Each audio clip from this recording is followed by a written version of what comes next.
Damas y caballeros, permítanme comenzar con una promesa y un enigma.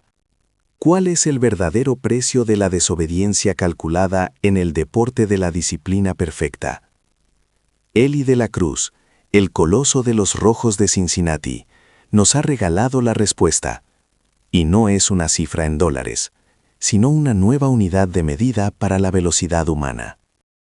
Hemos visto los videoclips 1000 veces, analizamos los ángulos, y aún así, la mente se niega a procesar lo que presenciamos aquel día contra los Cardenales.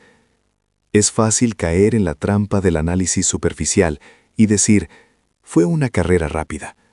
Pero eso es como describir un cohete Saturno B como un simple artefacto que sube. Lo que Eli hizo, ese vuelo de 270 pies desde la primera base hasta el plato, desafiando la física y, crucialmente, desafiando la autoridad, es la manifestación pura de la anarquía atlética.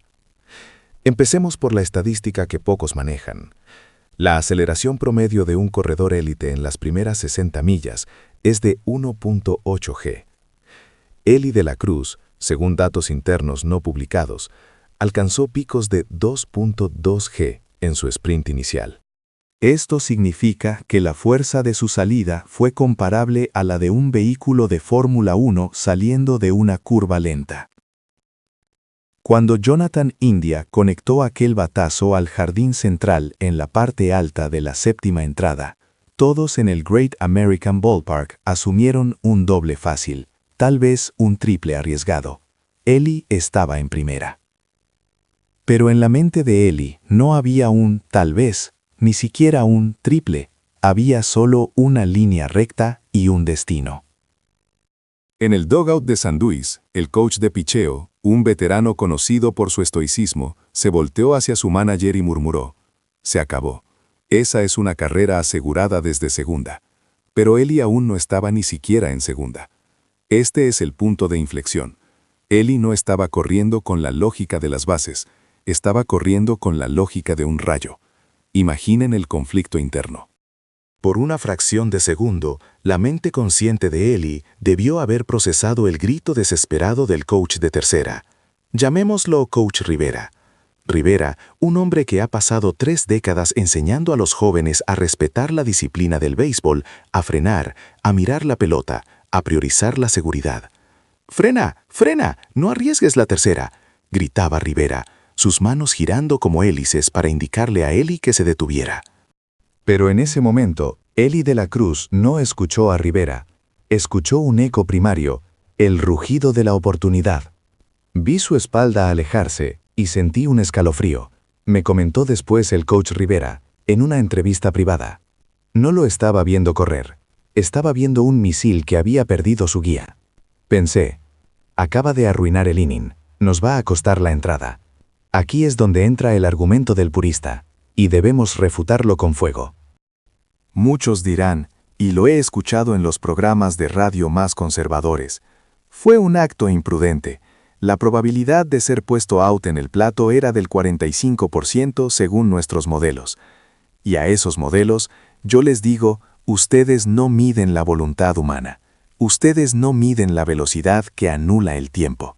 El doctor Kaito Tanaka, un renombrado estadístico deportivo en Japón, analizó este momento y concluyó que el tiempo que Eli tardó en tomar la decisión de ignorar la señal y apuntar hacia el plato fue de apenas 0.4 segundos.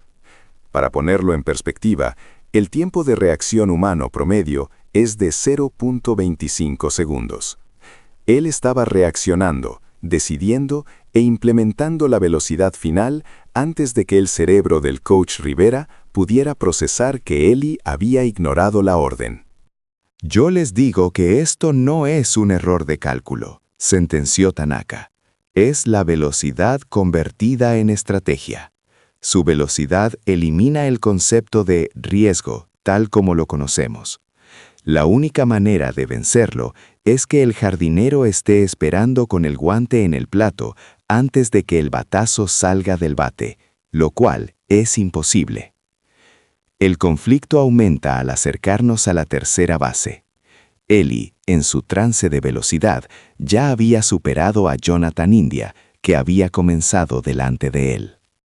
India miró hacia atrás, confundido, viendo a su compañero gigantesco pasar, como si estuviera parado.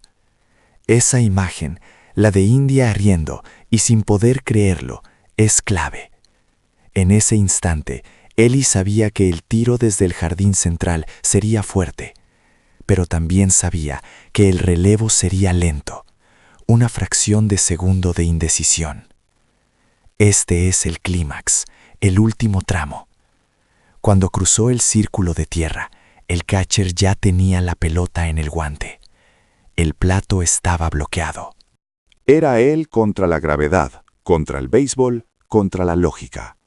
Y aquí viene el giro dramático, la verdad que define este momento. Eli no solo estaba corriendo por el punto, estaba corriendo por la liberación. Piénsenlo, desde que llegó a las mayores, la presión sobre De la Cruz ha sido estratosférica. Ser el futuro, ser el dominicano que reescribe la historia, manejar la fama instantánea. Esta carrera no fue solo un sprint, fue una catarsis, un escape de las expectativas. Mientras se lanzaba esa zambullida épica de cabeza, la decisión ya no era estratégica, era emocional. Él no se deslizó en el plato, se estrelló contra el plato, una colisión controlada que lo llevó a salvo, justo debajo del guante.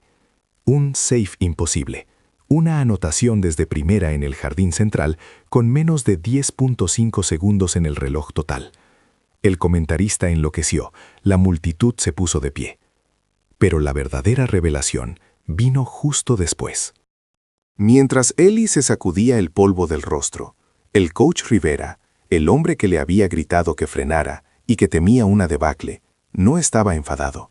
Estaba sonriendo, con una sonrisa amplia y genuina. Le pregunté por qué sonreía si Eli había ignorado su instrucción. Y aquí se cierra el bucle, la respuesta al enigma de la desobediencia. Rivera me dijo: hay que entender que mi trabajo es enseñar disciplina, pero mi deber más alto es reconocer el genio. Si él se hubiera quedado en tercera, hubiera hecho mi trabajo. Al llegar al plato, demostró que tiene una marcha que yo ni siquiera conocía. Me hizo dar cuenta de que mi manual, el manual de 30 años, era obsoleto para él.